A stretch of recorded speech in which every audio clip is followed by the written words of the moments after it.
¿Alguna vez te has detenido a pensar cómo será el día en que Cristo regrese y su gloria llene toda la tierra?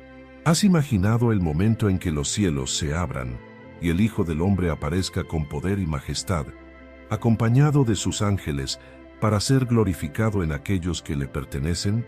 Ese día no será solo un acto celestial distante. Será el cumplimiento de cada promesa, la recompensa de cada lágrima, la respuesta a cada oración pronunciada en medio del sufrimiento. Pablo escribió esta carta a una iglesia que conocía muy bien el precio de seguir a Cristo. Los tesalonicenses eran creyentes perseguidos, oprimidos, criticados y maltratados por su fe. Muchos de ellos habían perdido todo por causa del Evangelio, pero a pesar de eso su fe no se debilitó, creció. Mientras el mundo los veía como vencidos, Dios los veía como victoriosos. Y aquí, en el primer capítulo de esta segunda carta, el apóstol revela una de las verdades más poderosas del Nuevo Testamento. El sufrimiento de los santos no es inútil, porque llegará el día en que Cristo será glorificado en ellos. ¿Te has preguntado alguna vez por qué Dios permite que sus hijos pasen por pruebas, ataques y oposición? ¿Dónde está la justicia cuando los justos sufren y los impíos prosperan? Pablo responde con firmeza: Dios es justo, y su justicia no se ha olvidado de ti. Cada lágrima, cada batalla y cada momento de resistencia están escritos en su libro, y servirán para glorificar a Cristo cuando Él sea revelado ante todo el mundo. El mensaje de 2 Tesalonicenses 1 no es una advertencia sombría, sino una esperanza ardiente. Nos recuerda que la fe no se demuestra en los días de calma, sino en los días de prueba, que la verdadera perseverancia se forma en el fuego, y que mientras soportas con paciencia lo que no entiendes, Dios está preparando tu vida para reflejar su gloria. Cristo no será glorificado solo en los cielos, será glorificado en ti, en los que decidieron creer aun cuando no vieron, en los que eligieron obedecer aun cuando dolía, en los que permanecieron firmes cuando todo parecía derrumbarse. Por eso esta carta es más que un mensaje profético. Es un llamado a mirar más allá del dolor, a vivir con esperanza y a comprender que la historia aún no ha terminado. El sufrimiento del justo no es el final del relato. Es la preparación para el día en que el Señor será glorificado en sus santos y admirado en todos los que creyeron. Así que mientras estudiamos este capítulo, pregúntate: ¿estoy viviendo de manera que Cristo sea glorificado en mí? ¿Estoy respondiendo a las pruebas con fe o con desesperación? ¿Estoy confiando en que la justicia de Dios prevalecerá, incluso cuando todo parezca injusto? Prepárate para mirar este capítulo, no como una profecía lejana, sino como una realidad en formación. Porque el mismo Cristo que vendrá con poder también se está manifestando hoy, en la fe, la paciencia y la victoria silenciosa de aquellos que le aman. Y si tú permaneces firme, si tu fe sigue creciendo, si tu amor no se apaga, entonces también serás parte de esa gloria.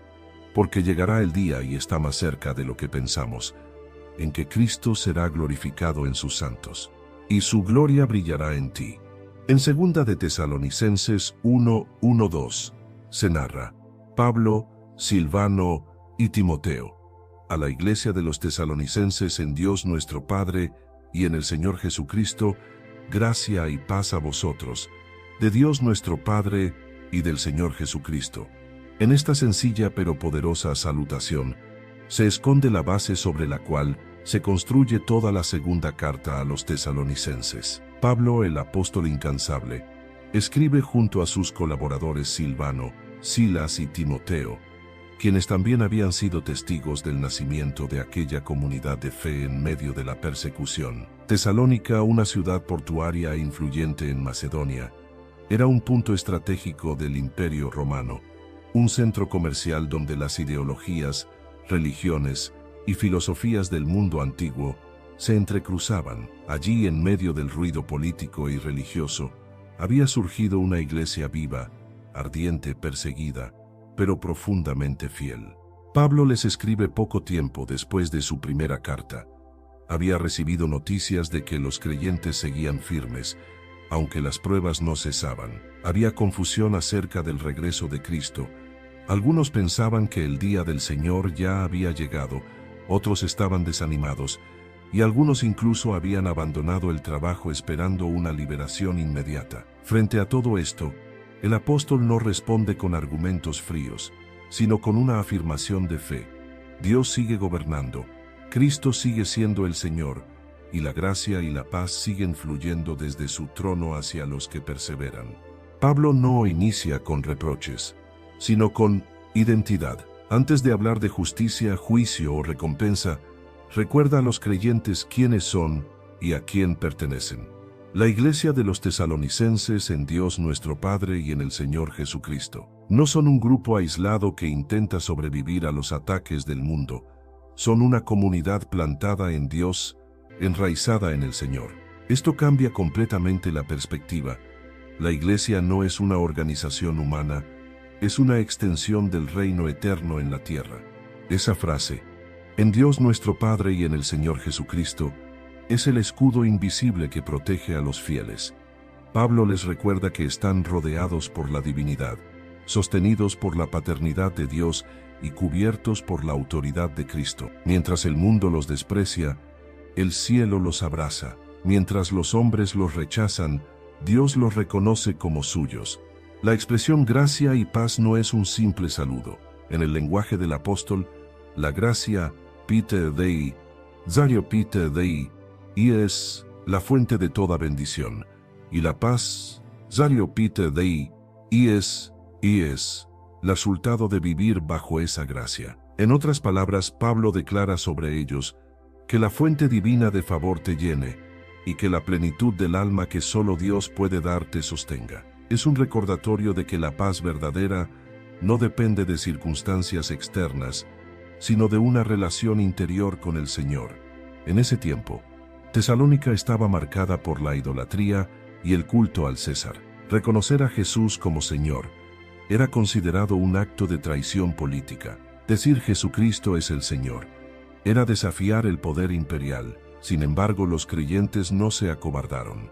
Permanecieron fieles proclamando que su ciudadanía no era romana, sino celestial. Pablo los anima, los honra, los consuela, porque sabe que detrás de cada acto de resistencia hay un corazón lleno de fe.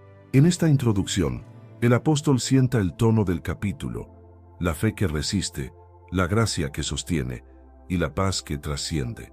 Dios no ha abandonado a su pueblo. Al contrario, los está preparando para algo mayor, para que Cristo sea glorificado en ellos. El contexto de persecución no es una señal de derrota, sino la evidencia de que el reino está avanzando. Este saludo inicial es, en sí mismo, una profecía. Aquellos que están en Dios Padre y en el Señor Jesucristo serán preservados, fortalecidos y finalmente vindicados. Ninguna fuerza terrenal puede apagar lo que fue encendido por el Espíritu. Ninguna prueba puede borrar la identidad de los escogidos. Cuando el apóstol dice gracia y paz, está recordando que todo comienza con la gracia y termina con la paz. La gracia te encuentra en medio del caos, te levanta, te transforma, y la paz te sostiene mientras caminas hacia la gloria. Esa es la esencia del mensaje de esta carta. Aunque el mundo se sacuda, los que permanecen en Cristo no serán movidos. Hoy, como los tesalonicenses, también vivimos tiempos de confusión. El mundo moderno se burla de la fe, la moral se desvanece y las voces de incredulidad se multiplican, pero el llamado sigue siendo el mismo: mantenernos en Dios, permanecer en Cristo, sostenernos en su gracia y descansar en su paz. La fidelidad no siempre será aplaudida, pero siempre será recompensada. Pablo nos enseña que la verdadera victoria no se mide por la ausencia de oposición, sino por la capacidad de mantener la fe viva en medio de ella. La iglesia de Tesalónica no fue reconocida por su tamaño ni por su influencia, sino por su firmeza. Y esa firmeza es el primer paso hacia la glorificación.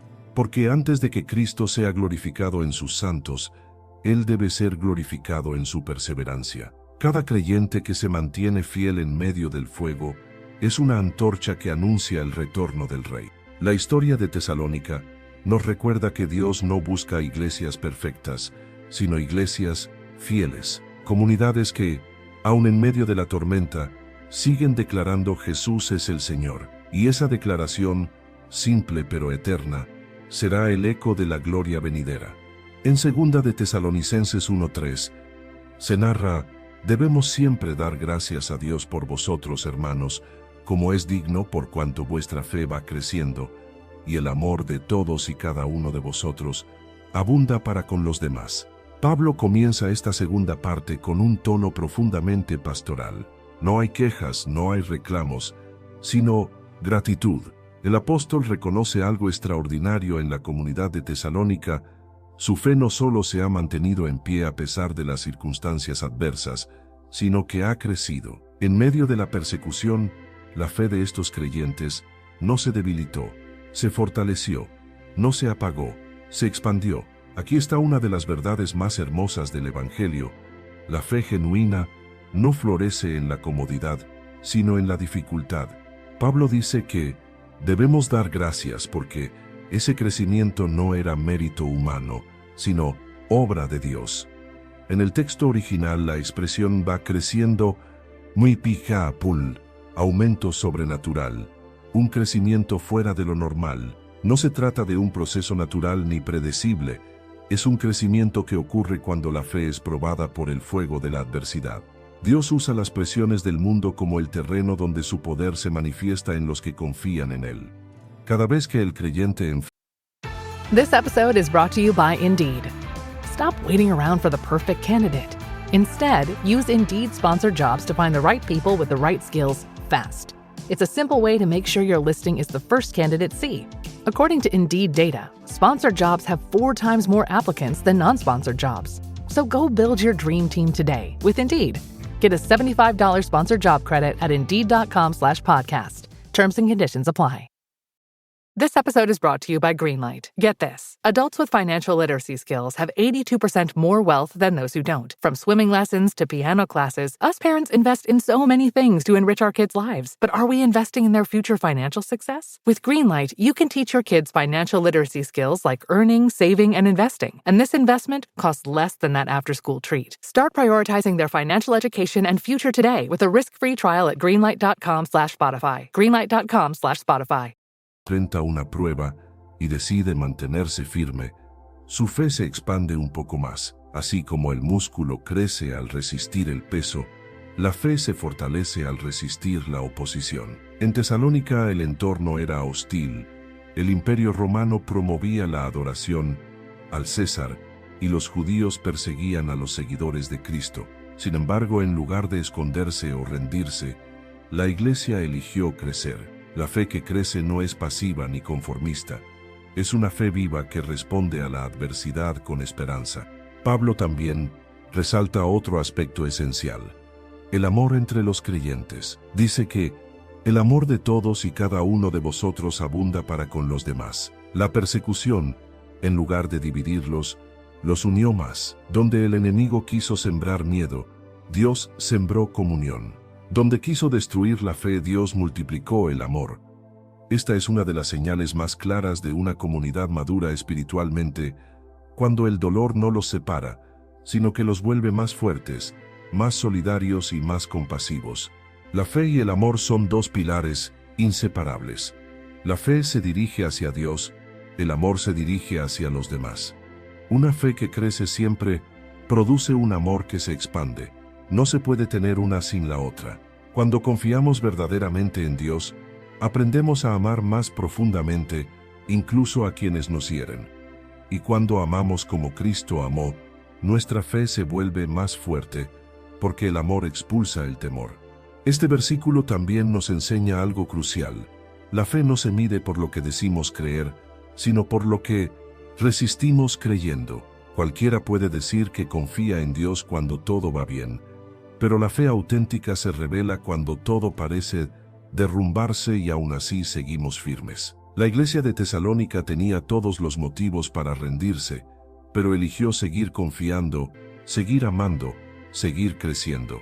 Y eso es precisamente lo que la hacía digna de gratitud ante Dios. En nuestros tiempos no enfrentamos la misma persecución física que aquellos creyentes, pero sí batallas distintas, presiones culturales, ataques de incredulidad, cansancio emocional, conflictos personales y espirituales. Y al igual que ellos, tenemos una decisión que tomar: permitir que la dificultad nos marchite o que se convierta en el terreno donde nuestra fe florezca. Si elegimos confiar, Dios transformará la prueba en crecimiento. Pablo no alaba la perfección de la iglesia, sino su progreso. Dios no busca creyentes sin fallas, sino creyentes que no se detienen. La fe que crece no siempre se ve espectacular. A veces crece en silencio, en lágrimas, en oraciones solitarias, en noches largas, donde el alma se aferra a la promesa de que Dios sigue presente. Esa fe silenciosa es la que el cielo aplaude. Cuando Pablo escribe debemos dar gracias, nos enseña una actitud que todo cristiano maduro debe cultivar: reconocer la obra de Dios en los demás. Es fácil ver los errores de la iglesia, pero el apóstol elige ver su crecimiento. ¿Cuánto cambiaría nuestra comunidad si en lugar de señalar las debilidades ajenas, decidiéramos celebrar la fe que crece en cada hermano? La gratitud por la obra de Dios en otros es una marca de madurez espiritual. Cada prueba, cada oposición y cada lágrima que enfrentamos puede ser el terreno donde Dios haga crecer nuestra fe. Lo que hoy parece doloroso, mañana se convertirá en testimonio.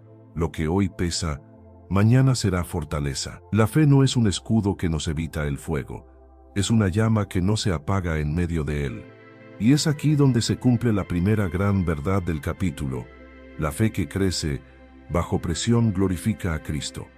Porque cuando el mundo ve a un creyente firme en medio del sufrimiento, entiende que hay algo sobrenatural sosteniéndolo. Cada paso de fe que damos en la adversidad revela al Dios que vive en nosotros. Esa es la gloria que Pablo describe: Cristo siendo visto a través de la perseverancia de los santos. Tal vez hoy te encuentres en una temporada difícil. Quizá no entiendes por qué Dios ha permitido ciertas pruebas o por qué la respuesta que esperas no llega. Pero recuerda esto: la fe que se prueba es la fe que se purifica. No estás perdiendo, estás creciendo. Lo que parece un obstáculo puede ser la herramienta que Dios está usando para desarrollar en ti una fe más fuerte, más estable y más madura. En 2 de Tesalonicenses 1:4 se narra: tanto que nosotros mismos nos gloriamos de vosotros en las iglesias de Dios por vuestra paciencia y fe en todas vuestras persecuciones y tribulaciones que soportáis. Pablo continúa su carta, elevando el tono de reconocimiento hacia los creyentes de Tesalónica. No solo agradece su fe creciente y su amor abundante, sino que ahora los coloca como ejemplo ante todas las iglesias. Dice: nos gloriamos de vosotros, es decir, nos enorgullecemos santamente de ustedes. Lo que el apóstol celebra no son sus logros materiales ni su posición social, sino algo mucho más valioso: su perseverancia. Esa palabra, a menudo ignorada, encierra uno de los mayores misterios de la vida cristiana. La perseverancia, en el griego, impi, ideto, y pomo no significa solo aguantar o resistir pasivamente. Literalmente describe a alguien que permanece debajo de una carga, sin rendirse. Es la virtud que hace posible soportar las presiones sin perder la fe ni la esperanza. No es resignación, es fortaleza interior. Perseverar no es decir, no me queda otra, sino declararse en quien he creído, y Él me sostendrá hasta el final. Los tesalonicenses soportaban persecuciones constantes. Algunos habían perdido bienes, trabajos y familias por causa de Cristo. Otros eran humillados públicamente. Y sin embargo, Pablo testifica que en medio de todo eso, ellos no se rindieron. Su paciencia y su fe no eran teóricas, eran visibles, palpables, contagiosas, tanto así que el apóstol las usa como testimonio para animar a otras iglesias. En tiempos donde la persecución crecía, su ejemplo se convertía en una llama encendida para los demás creyentes.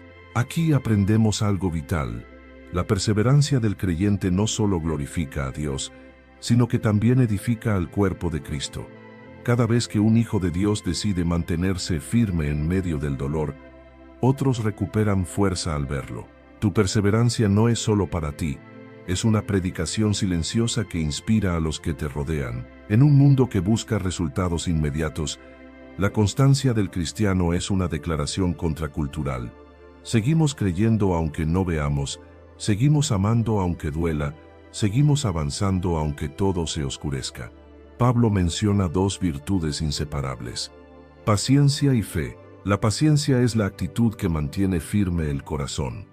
La fe es la convicción que mantiene firme la mirada. Una sin la otra no puede sostenerse.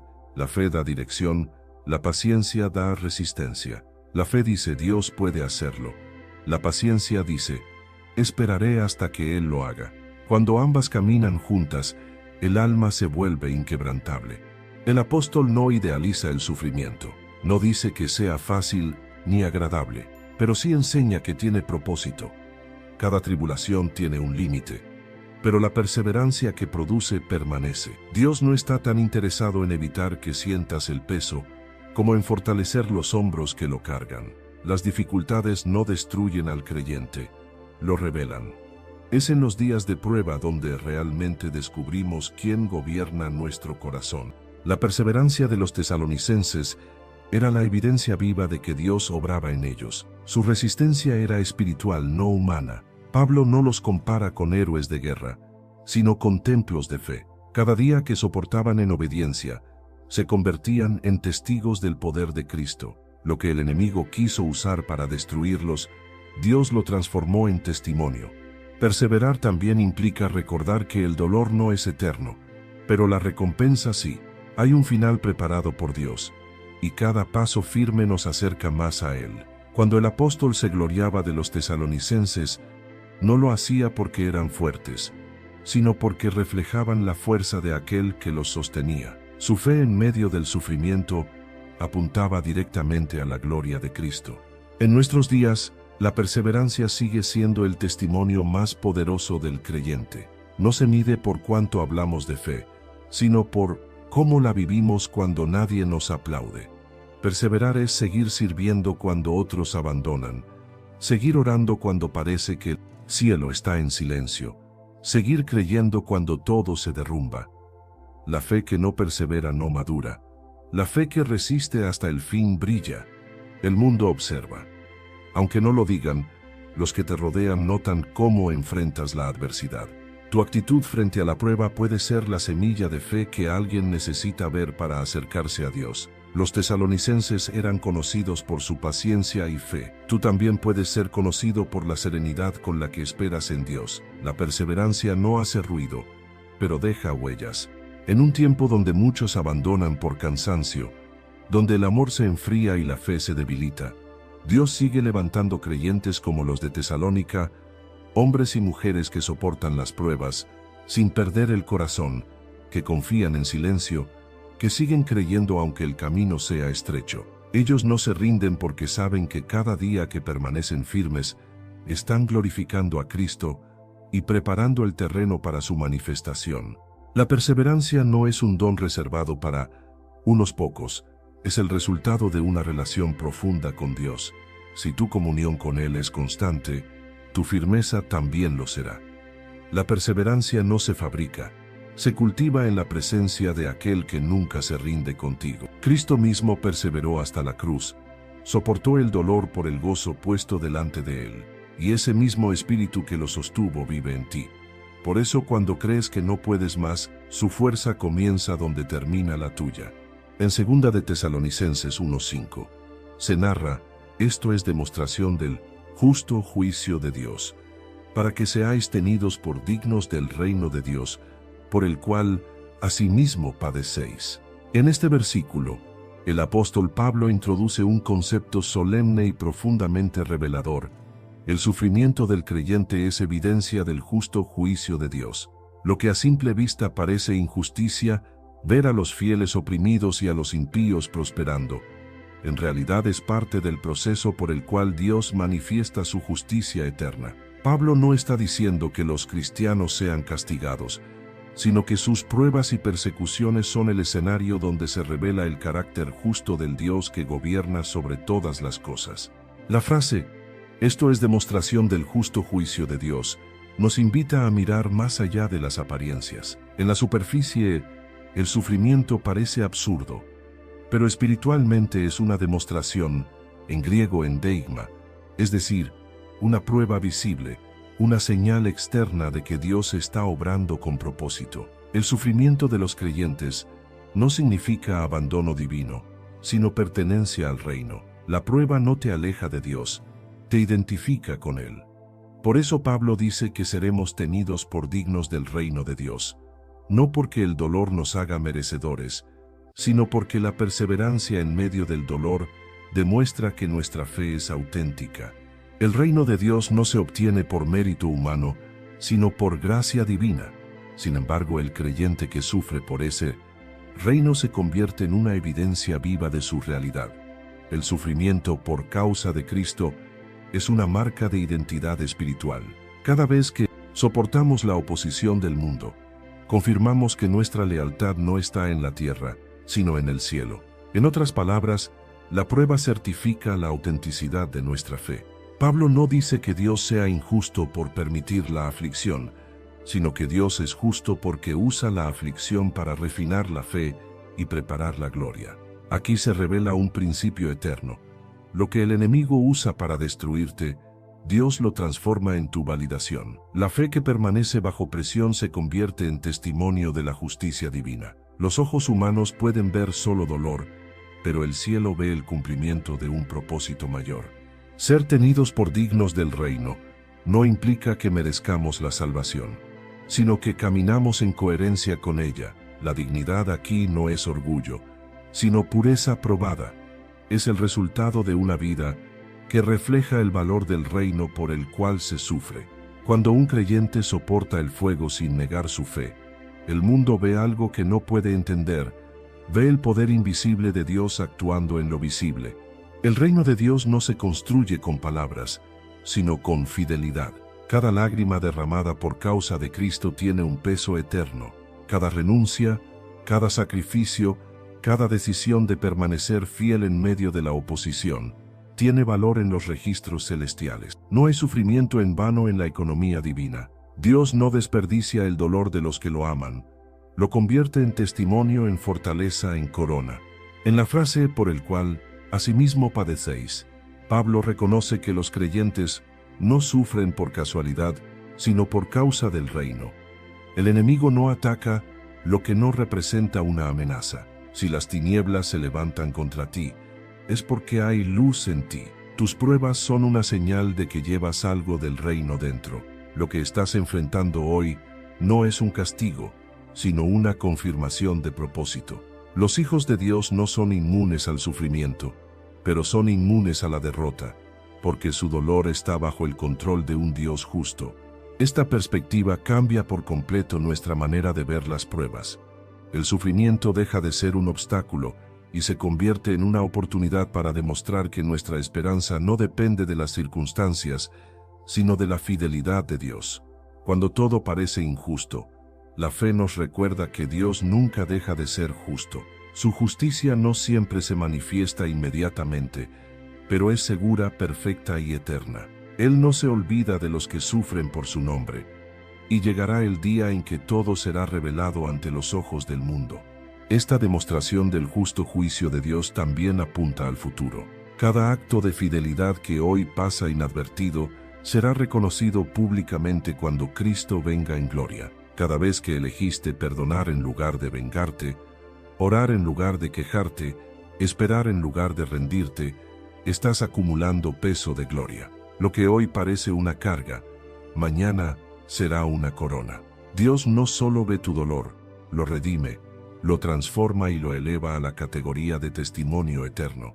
Así, la vida del creyente se convierte en un reflejo de la justicia divina. En un mundo donde la injusticia parece reinar, los hijos de Dios son la evidencia viviente de que la justicia de Dios sigue activa. Cada acto de perseverancia es un anuncio silencioso de que el reino está avanzando. Aunque los hombres no lo vean, El cielo registra cada paso dado en fe. Cuando llegue el día del juicio, esa fe será presentada como prueba de que Dios fue justo al sostenerte.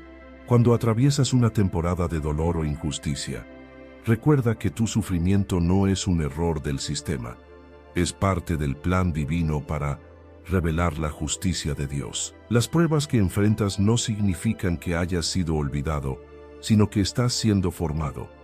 En esta sección, el apóstol Pablo revela uno de los principios más solemnes de la justicia divina.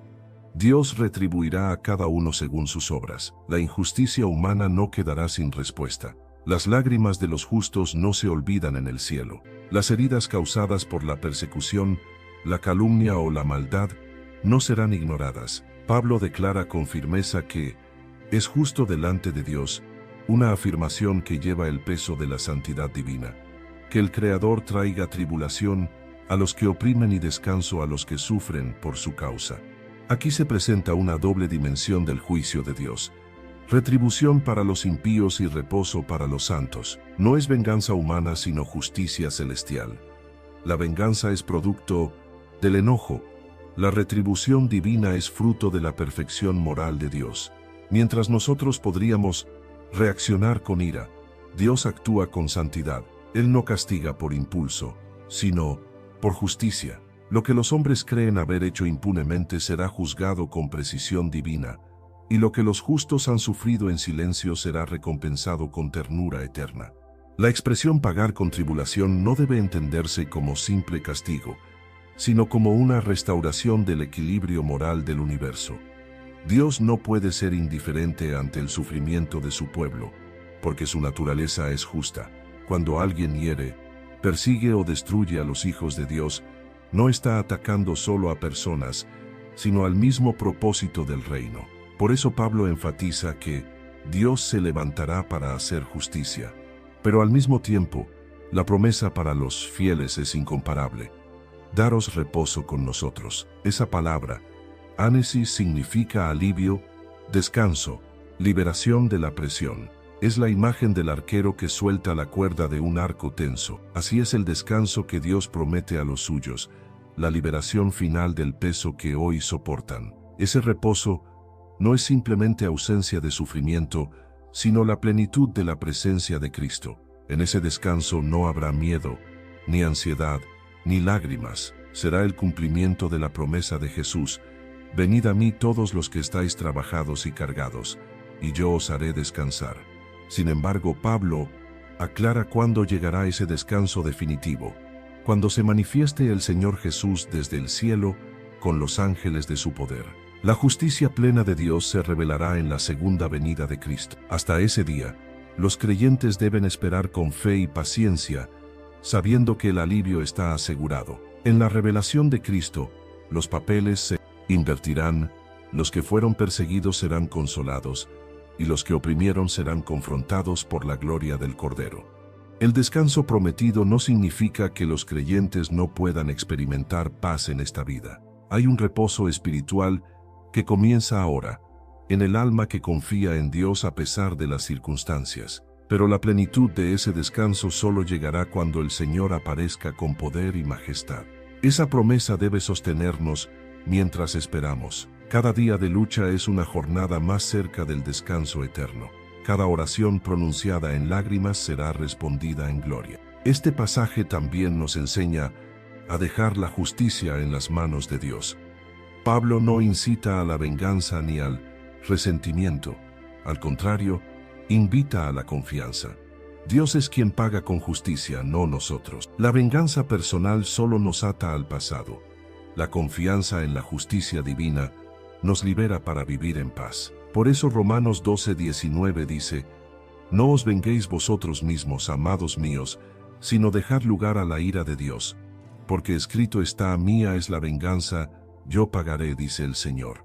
Cuando comprendemos este principio, aprendemos a descansar antes de que llegue el descanso final.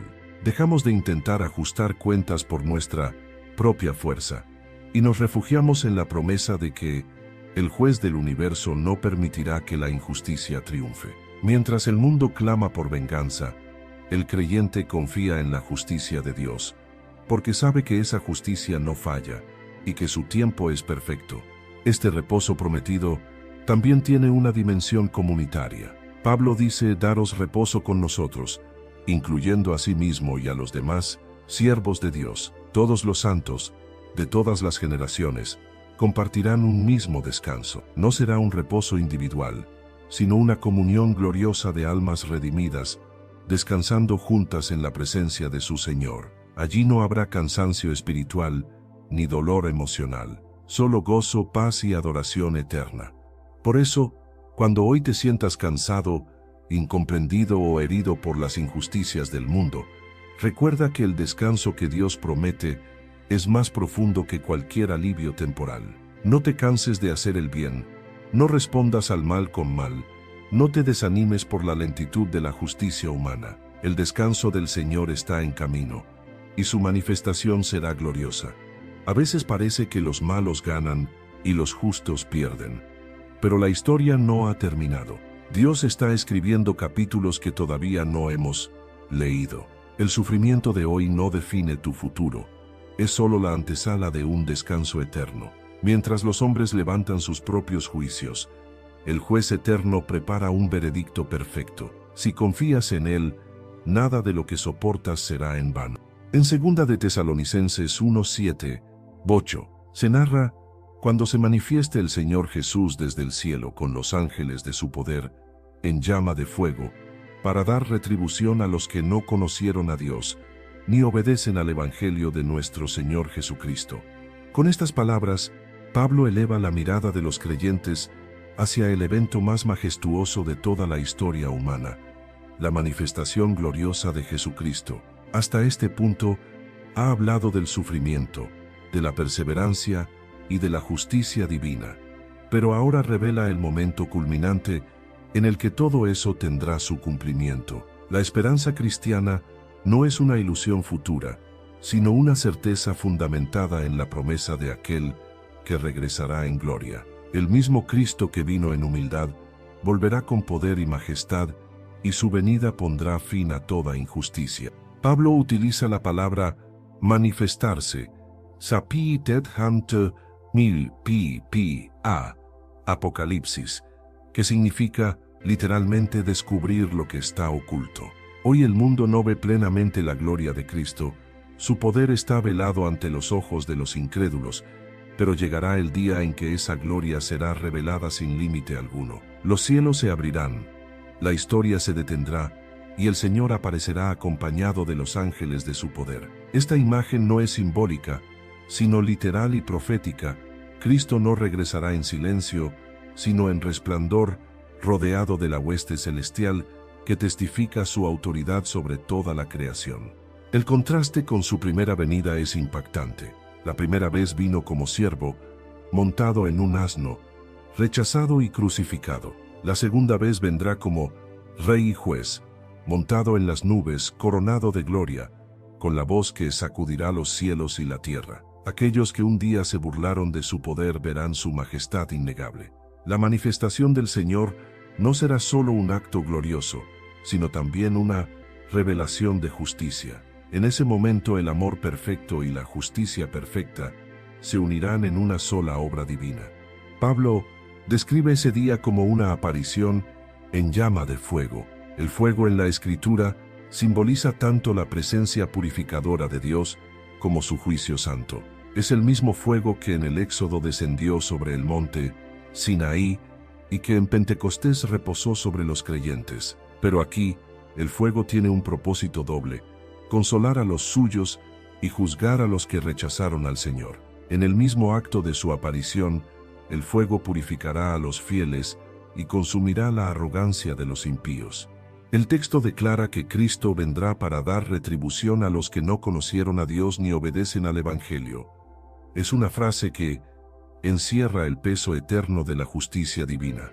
La ignorancia voluntaria no será excusa. El Evangelio ha sido proclamado y la humanidad ha tenido la oportunidad de conocer la verdad. No conocieron a Dios no significa falta de información, sino rechazo a la revelación. Y no obedecen al Evangelio describe a aquellos que escucharon la buena noticia, pero rehusaron someterse a ella. En ese día, cada decisión humana será revelada. La gracia ofrecida, si fue despreciada, se convertirá en testimonio en contra. La retribución que Cristo traerá no es impulsiva ni vengativa, es el cumplimiento exacto de la justicia. Cada palabra pronunciada contra Dios, cada acto de rebelión, cada injusticia cometida sin arrepentimiento, será juzgada por aquel que todo lo ve. Pero al mismo tiempo los fieles que soportaron el peso de la injusticia recibirán consuelo. La venida del Señor es el punto en el que todas las líneas del tiempo convergen, el final del mal y el inicio de la gloria eterna. Pablo menciona que esta revelación ocurrirá desde el cielo. No vendrá de la tierra, ni será un esfuerzo humano. El reino que hemos esperado descenderá con el propio Rey.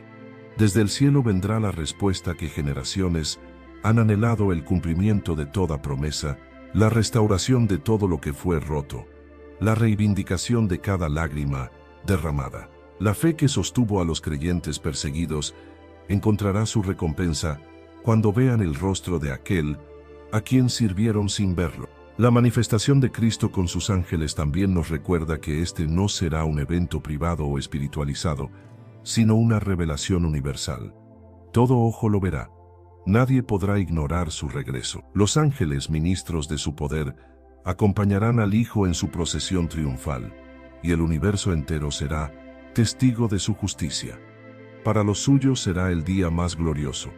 Para los que lo rechazaron, el más temido. La iglesia de Tesalónica necesitaba escuchar esta verdad. En medio de la persecución, les costaba entender por qué los malvados parecían prosperar mientras ellos sufrían. Pablo les dice: esperen porque el día viene. No están olvidados, ni solos, ni vencidos. La manifestación del Señor será la respuesta definitiva a cada pregunta, la vindicación de cada creyente fiel, el cierre perfecto de toda historia humana. Lo que ahora parece injusto será esclarecido bajo la luz del fuego eterno de Dios. La revelación de Cristo será gloriosa para los que lo aman, pero aterradora para los que lo rechazaron. No hay punto medio. Por eso este texto no solo es una promesa de esperanza, sino también un llamado urgente a la preparación. La venida del Señor no es un mito ni una metáfora, es una cita divina. La pregunta no es si Él vendrá, sino si estaremos listos para recibirlo. ¿Qué encontrará Cristo en ti cuando se manifieste? ¿Una fe viva o una fe dormida? ¿Una obediencia genuina o una religiosidad superficial? En 2 de Tesalonicenses 1:8, 9, se narra en llama de fuego, para dar retribución a los que no conocieron a Dios, ni obedecen al Evangelio de nuestro Señor Jesucristo, los cuales sufrirán pena de eterna perdición, excluidos de la presencia del Señor y de la gloria de su poder. Pablo no escribe estas palabras con ligereza ni con tono amenazante. Las escribe con el peso de una verdad que atraviesa los siglos. Después de hablar del descanso que recibirán los fieles, el apóstol se ve obligado a mostrar la otra cara de la justicia divina, la retribución para los que han rechazado a Dios y despreciado el Evangelio. Es un tema que muchos prefieren evitar, pero que la Escritura presenta como parte inseparable del carácter santo del Señor. Si Dios es amor, también es justicia, y si hay salvación para los que creen, también hay condenación para los que la rechazan. El texto dice que Cristo vendrá en llama de fuego. No es el fuego que purifica a los creyentes, sino el fuego que consume la rebelión. Es el mismo fuego que acompañó al Dios del Sinaí cuando descendió sobre la montaña, el mismo fuego que simboliza la santidad absoluta que no puede convivir con el pecado. La justicia divina no es una venganza ciega, sino la manifestación del amor perfecto que se niega a permitir que la maldad siga contaminando la creación. Pablo especifica a quiénes será dirigida esta retribución: a los que no conocieron a Dios, ni obedecen al Evangelio. La primera frase describe a aquellos que decidieron vivir sin Dios, no por ignorancia inocente, sino por indiferencia voluntaria. Dios se revela en la naturaleza, en la conciencia, y sobre todo en la persona de Cristo. Nadie puede alegar total desconocimiento. Rechazar esa revelación es rechazar la verdad misma. La segunda frase amplía la condena: ni obedecen al Evangelio. Esto no se refiere simplemente a quienes nunca escucharon, sino a quienes escucharon y rechazaron. El Evangelio no solo se cree, se obedece. Rehusar someterse a él es rebelarse contra la autoridad del mismo Dios. La palabra retribución, ekdikosis en griego, significa literalmente justicia aplicada con precisión. Es el ajuste moral del universo. No se trata de una reacción emocional de Dios, sino del cumplimiento inevitable de su santidad. Cada acto de maldad, cada corazón endurecido, cada rechazo consciente del Evangelio será confrontado por la verdad divina. Lo que el ser humano ha sembrado con desprecio a Dios, lo cosechará en ausencia de su presencia.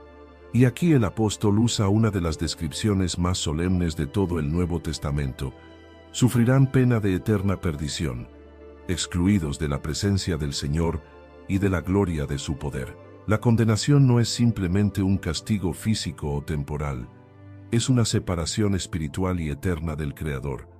El infierno no es solo fuego, es ausencia total de Dios, la desconexión definitiva del único que da sentido, luz y vida. En ese estado, el alma experimenta la pérdida más profunda: existir sin la presencia del que la creó. El término eterna perdición no significa aniquilación o desaparición, sino una condición permanente de ruina espiritual.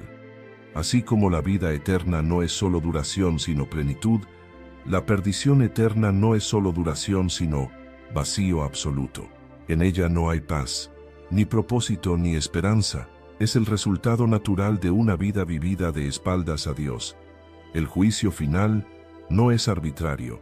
Cada uno elige aquí y ahora el destino que experimentará después. Muchos hoy se incomodan con este tema, pero negarlo no lo elimina. El amor de Dios no puede negarse a sí mismo. Si Dios es justo, debe juzgar el mal. Si no lo hiciera, dejaría de ser santo. El fuego del juicio revela la pureza de su carácter. No castiga por placer, sino por fidelidad a su propia naturaleza. En el día de la revelación, nadie podrá decir que no fue advertido. El Evangelio ha sido proclamado a lo largo de los siglos, y la gracia ha estado disponible para todo aquel que quiera recibirla. Pero cuando la puerta se cierre, el tiempo de la misericordia dará paso al tiempo de la justicia. Pablo no escribe esto para infundir miedo, sino para despertar conciencia. La iglesia de Tesalónica estaba sufriendo por causa de su fe, y Pablo les asegura que Dios no permitirá que la maldad quede sin respuesta. Los que persiguen al pueblo de Dios enfrentarán su justa retribución. Aquellos que despreciaron la cruz verán al crucificado en gloria, y entenderán que el amor que rechazaron era su única salvación. La misma presencia de Cristo que para los fieles será gozo, para los rebeldes será terror. Este pasaje nos recuerda que el Evangelio no puede ser tomado a la ligera. No es una opción religiosa, sino un decreto eterno. Dios ha puesto en nuestras manos la oportunidad de reconciliarnos con Él a través de Jesús. El mismo Cristo que hoy extiende misericordia será mañana el juez que determine el destino eterno. Por eso, el tiempo de creer, obedecer y arrepentirse es ahora. Cada alma tiene una elección: vivir en comunión con la presencia de Dios o enfrentar la eternidad sin ella. El infierno no es tanto el castigo de Dios como la consecuencia de rechazarlo. Dios no envía arbitrariamente a las personas lejos de su presencia. Ellas eligen vivir lejos de Él. Cada día que posponemos la obediencia al Evangelio, damos un paso más hacia la oscuridad. Pero cada día que elegimos rendirnos a Cristo, caminamos hacia la luz eterna. La decisión no es teórica, es real y urgente. No hay neutralidad ante el Evangelio. O lo abrazas o lo rechazas. En 2 de Tesalonicenses 1:10 se narra: cuando venga en aquel día para ser glorificado en sus santos y ser admirado en todos los que creyeron, por cuanto nuestro testimonio ha sido creído entre vosotros. Después de hablar del juicio, Pablo dirige nuevamente la mirada de los creyentes hacia el horizonte de esperanza. El mismo día en que el mundo experimentará la retribución divina, será también el día de la glorificación de Cristo en su pueblo. Ese aquel día que para algunos será de temor. Para los hijos de Dios será el amanecer más glorioso de la eternidad. El sufrimiento presente quedará atrás, y la fe que hoy parece invisible se convertirá en el escenario donde el Hijo de Dios será exaltado ante todos los ojos. El texto dice, cuando venga para ser glorificado en sus santos. Aquí no se trata solo de la gloria de Cristo, sino de la gloria en Cristo reflejada en sus santos. Este detalle es esencial. La gloria de Cristo no será solo algo que veremos, sino algo que llevaremos dentro. Su majestad se manifestará a través de los redimidos. Cada creyente será un espejo vivo que reflejará la belleza, la santidad y la victoria del Salvador. Lo que Dios comenzó en la cruz, encontrará su cumplimiento en este día Cristo formado plenamente en su pueblo. La palabra glorificado del griego endoxasí significa llenar de esplendor, honrar públicamente. Dios no solo redime en privado, sino que reivindica públicamente. Aquel que fue despreciado y crucificado delante de todos, será reconocido ante todo el universo como el Señor de señores. Pero su gloria no brillará aislada en el cielo.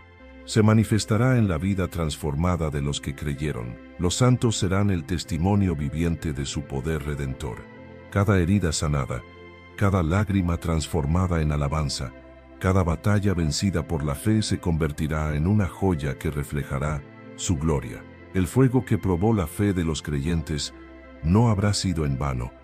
Habrá pulido sus almas hasta que puedan reflejar la luz del Cordero. Y entonces el mundo entero verá lo que el sufrimiento produjo, una iglesia purificada, victoriosa y resplandeciente, en la que Cristo será admirado y glorificado. Pablo agrega que Jesús será admirado en todos los que creyeron. La palabra admirado implica asombro reverente, contemplación sin palabras. Ese será el momento en que los redimidos verán por primera vez, con plena claridad, la magnitud del amor que los salvó. Cada alma comprenderá entonces cuánto costó su redención. Las preguntas sin respuesta, las noches de angustia, los dolores que parecían injustos, encontrarán sentido en la luz del rostro de Cristo. La eternidad comenzará con una sola reacción: adoración. Los santos no serán admirados por sí mismos, sino porque Cristo será admirado en ellos. Cada creyente será una historia de gracia que revelará un matiz distinto de la gloria de Dios. Uno mostrará su paciencia, otro su fidelidad, otro su misericordia. Juntos, los redimidos compondrán una sinfonía eterna de gloria al Cordero. La diversidad de sus vidas se unirá en una sola melodía. Digno es el Cordero que fue inmolado. Pablo añade un detalle conmovedor: por cuanto nuestro testimonio ha sido creído entre vosotros. La fe de los tesalonicenses no fue en vano. El evangelio que un día escucharon, creyeron y defendieron en medio de persecuciones, será el mismo que los introduzca en la gloria. Pablo celebra que el mensaje que predicó y por el cual sufrió ha producido fruto eterno. No hay labor inútil en el reino. Cada palabra sembrada en fe germinará en gloria.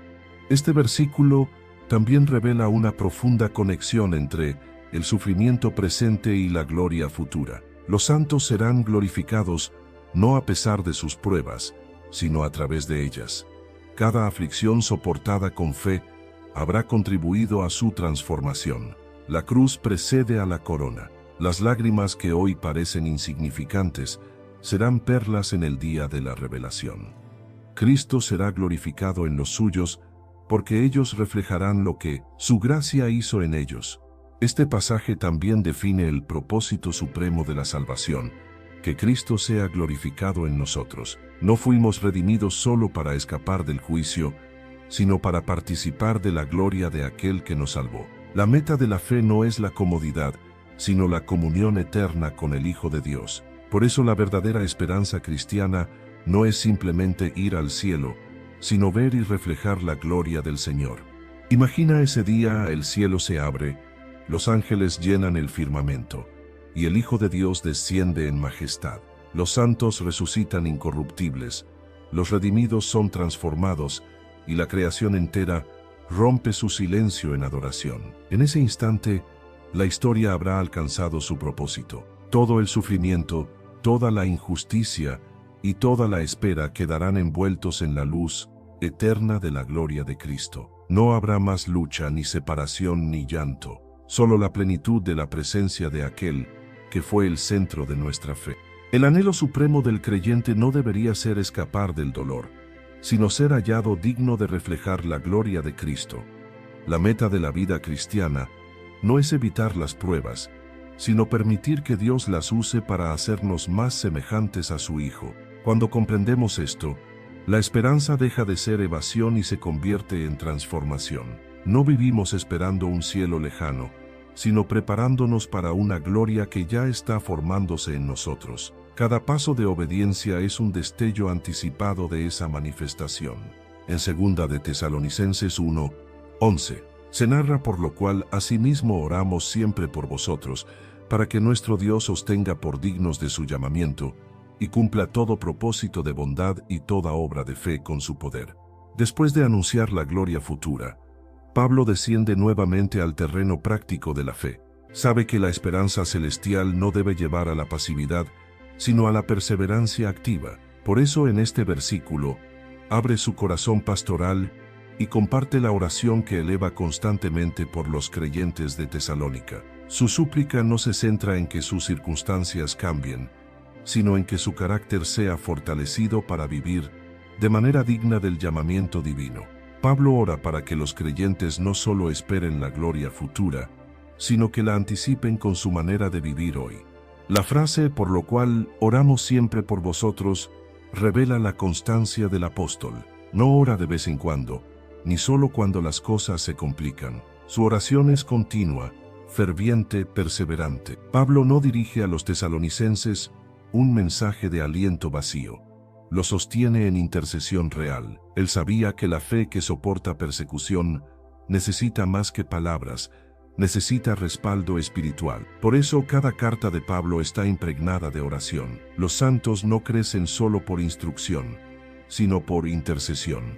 Luego expresa la esencia de su petición: para que nuestro Dios os tenga por dignos de su llamamiento. No se trata de alcanzar la salvación por mérito, sino de vivir en coherencia con ella. La palabra llamamiento aquí, klosis, no se refiere a una simple invitación, sino a una vocación divina. Dios nos ha llamado a reflejar su carácter, a vivir en santidad, a representar su reino en la tierra. Pablo ruega que la conducta de los creyentes esté a la altura del llamado que recibieron. En otras palabras, que su vida sea una carta visible del Evangelio. Ser tenidos por dignos no significa ser perfectos, sino permitir que el Espíritu Santo moldee el carácter hasta hacerlo conforme a Cristo. Es vivir de modo que nuestras palabras y acciones coincidan con nuestra fe. La dignidad del llamado no radica en nuestra fuerza, sino en nuestra obediencia. Pablo sabe que solo Dios puede producir esa transformación. Por eso dice que Dios os tenga por dignos, reconociendo que la madurez espiritual no es resultado del esfuerzo humano, sino de la gracia divina, obrando en nosotros. A continuación, el apóstol pide que Dios cumpla todo propósito de bondad y toda obra de fe con su poder.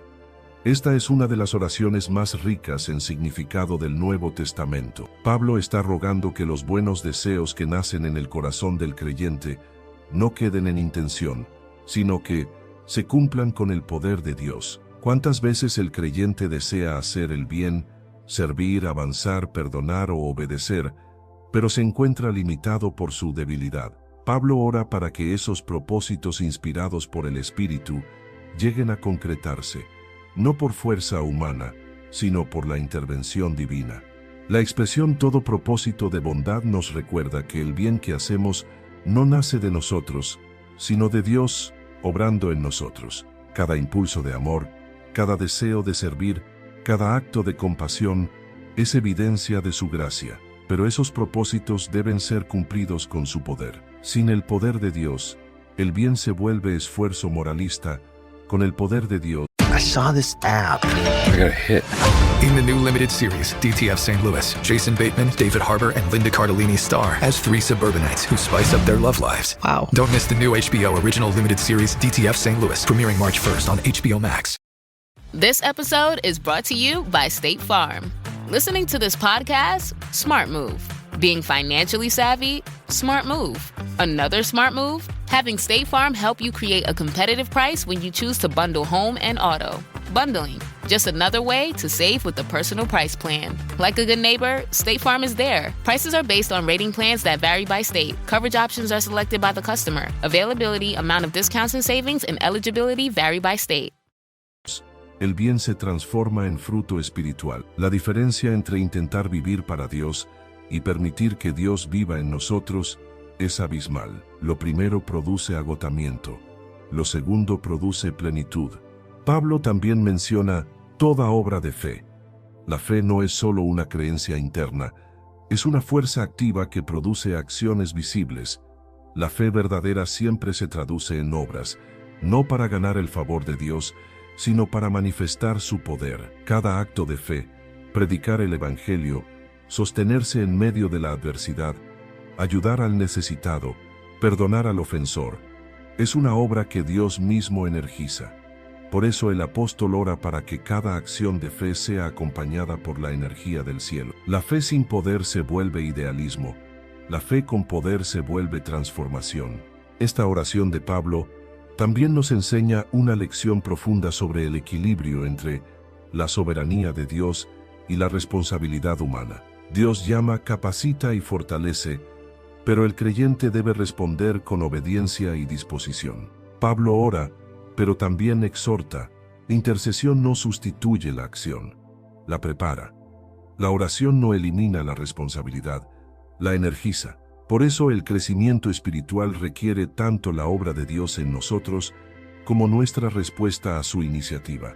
En esta oración encontramos el corazón de un pastor que no se conforma con ver creyentes convertidos, sino transformados. Pablo no se alegra solo de que los tesalonicenses hayan creído, quiere verlos vivir como dignos del reino. No busca que solo sobrevivan a las pruebas, sino que maduren a través de ellas. Él ora por una fe práctica, activa, visible, que muestre al mundo la diferencia de quienes pertenecen a Cristo. Este versículo también puede leerse como un modelo para nuestra vida de oración. En lugar de centrarnos siempre en pedir soluciones inmediatas, deberíamos orar como Pablo por carácter, por coherencia, por propósito y por poder. De nada sirve salir de una prueba si no salimos transformados. Pablo nos enseña a pedir no tanto por alivio, sino por crecimiento. Las circunstancias cambian, pero el propósito de Dios permanece. Pablo entendía que la fe auténtica no se demuestra solo en lo que creemos, sino en cómo vivimos. Cada creyente tiene un llamado divino y un propósito específico que debe ser cumplido con el poder de Dios. No basta con tener buenos deseos. Necesitamos que el Espíritu los lleve a término. Cuando Dios cumple sus propósitos en nosotros, su gloria se refleja en nuestra vida. Por eso las oraciones más poderosas no son las que cambian las circunstancias, sino las que cambian el corazón. En 2 de Tesalonicenses 1:12 se narra: para que el nombre de nuestro Señor Jesucristo sea glorificado en vosotros, y vosotros en Él, por la gracia de nuestro Dios y del Señor Jesucristo. Con este versículo, Pablo concluye el primer capítulo de su carta, elevando el pensamiento de la Iglesia a la cima de su propósito eterno, que Cristo sea glorificado en nosotros y nosotros en Él. Después de hablar de la fe, de la perseverancia, del juicio y de la esperanza futura, el apóstol resume toda la vida cristiana en una sola meta: la glorificación mutua entre el Redentor y los redimidos. Aquí encontramos el corazón de la teología paulina, la razón por la que existimos, sufrimos, servimos y esperamos que el nombre de Jesús sea exaltado a través de nuestras vidas. La frase "para que el nombre del Señor Jesucristo sea glorificado en vosotros" contiene una profundidad espiritual inmensa. En la mentalidad hebrea, el nombre representa la esencia misma de la persona, su carácter y autoridad. Glorificar el nombre de Cristo no es solo pronunciarlo, sino reflejarlo. Pablo desea que cada creyente sea un espejo viviente donde el mundo vea la belleza, la compasión y el poder del Salvador. Así como la luna refleja la luz del sol, el creyente está llamado a reflejar la gloria del Hijo. Pero la segunda parte del versículo amplía la visión, y vosotros en Él. No solo Cristo es glorificado en nosotros, sino que nosotros seremos glorificados en Él. Esta frase encierra una verdad sublime. La gloria de Cristo no es solo suya, la comparte con los suyos. En su amor perfecto, el Hijo de Dios no se glorifica solo, sino que hace partícipes de su resplandor a aquellos que le pertenecen. Lo que Adán perdió en el Edén, la imagen gloriosa de Dios en el hombre, será plenamente restaurado en ese día. El creyente redimido y transformado participará de la gloria que Cristo ha recibido del Padre. Este doble movimiento, Cristo glorificado en nosotros y nosotros glorificados en Él, revela la unión íntima entre el Salvador y los salvados. Es el cumplimiento del deseo de Jesús en Juan 17:10, todo lo mío es tuyo, y lo tuyo mío, y he sido glorificado en ellos. Pablo muestra que la obra de la gracia no termina en el perdón del pecado, sino en la transformación completa del creyente, hasta hacerlo partícipe de la naturaleza divina. La redención no solo nos libra del juicio, nos eleva a compartir la gloria del Hijo. Sin embargo, Pablo aclara que todo esto sucede por la gracia de nuestro Dios y del Señor Jesucristo. Esta frase es esencial. Nada de lo anterior, ni la fe que crece, ni la perseverancia, ni la dignidad del llamado, ni la glorificación final, sería posible sin la gracia. La gracia es el principio, el proceso y el final de la vida cristiana. Es la corriente invisible que sostiene toda la historia de la redención. Pablo nos recuerda que el mérito no pertenece al hombre. Toda la gloria, incluso la que se manifiesta en nosotros, es el resultado de la iniciativa divina. Somos trofeos de la gracia, no de nuestra virtud.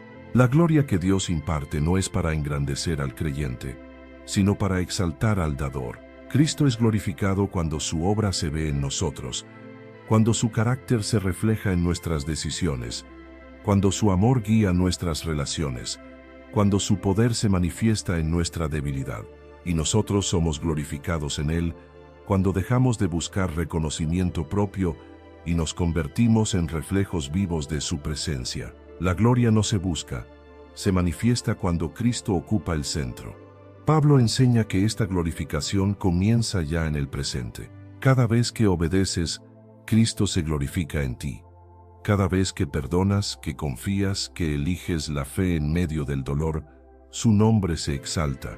Aunque la manifestación plena ocurrirá en su regreso, el proceso ha comenzado ahora. La santidad cotidiana, la fidelidad en lo pequeño y la humildad en el servicio son destellos de esa gloria futura. La iglesia de Tesalónica, en su sufrimiento, ya estaba participando de ella. Este versículo también nos recuerda que el fin último de toda vida cristiana no es el éxito, la prosperidad o incluso la paz terrenal, sino la gloria de Cristo. Todo lo demás es secundario. Fuimos creados para que su nombre sea magnificado en nosotros. La fe que no tiene como meta la gloria de Cristo se vuelve egoísta, pero la fe que busca su exaltación se purifica, se renueva y permanece. El creyente maduro no pregunta, ¿qué gano yo con esto?, sino, ¿cómo se glorifica Cristo a través de esto? Cuando Pablo menciona la gracia de nuestro Dios y del Señor Jesucristo, está uniendo en una sola fuente de poder al Padre y al Hijo. No hay división en la obra redentora. El Padre planea, el Hijo ejecuta, el Espíritu aplica, y todo el proceso desde la elección hasta la glorificación está saturado de gracia. Esa gracia es la que nos llama cuando estamos perdidos, nos sostiene cuando flaqueamos, nos transforma cuando obedecemos y nos coronará cuando el Señor vuelva. La gloria del creyente no será el resultado de su esfuerzo, sino el testimonio de la fidelidad de Dios. El propósito final de la creación, de la historia y de la redención converge en este punto: Cristo glorificado en su pueblo, y su pueblo glorificado en Él.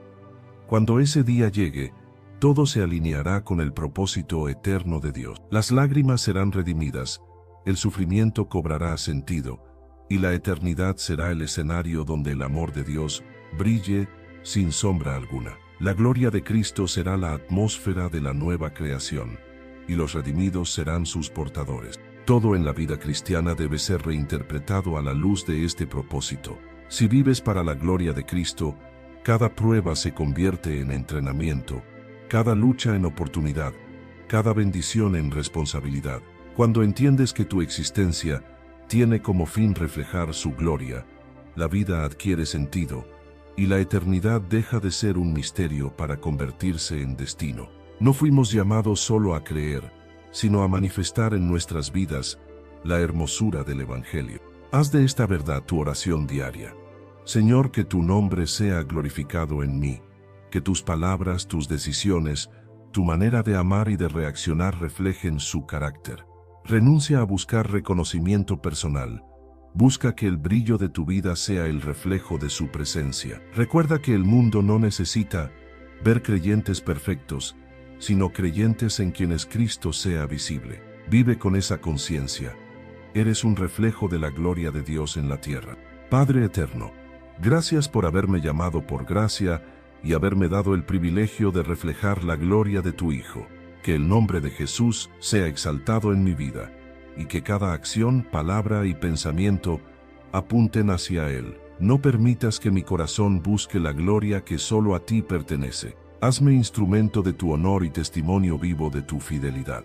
Y cuando llegue el día de tu manifestación, permíteme ser hallado en Cristo, glorificado en Él y lleno de su luz. Que la eternidad sea una sola alabanza. A ti sea la gloria por los siglos de los siglos. Amén.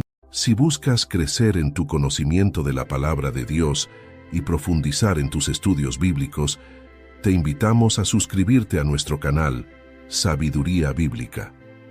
Aquí encontrarás reflexiones profundas, estudios bíblicos detallados y enseñanzas para fortalecer tu fe. No olvides darle clic a la campanita para no perderte ningún contenido, y si este mensaje ha sido de bendición para ti, compártelo con otros para que también puedan crecer espiritualmente. Únete a nuestra comunidad y sigue avanzando en tu caminar. It's tax season, and at LifeLock, we know you're tired of numbers. But here's a big one you need to hear. Billions. That's the amount of money in refunds the IRS has flagged for possible identity fraud. Now here's another big number. 100 million. That's how many data points LifeLock monitors every second. If your identity is stolen, we'll fix it guaranteed. One last big number. Save up to 40% your first year. Visit LifeLock.com/podcast for the threats you can't control. Terms apply. Con Dios.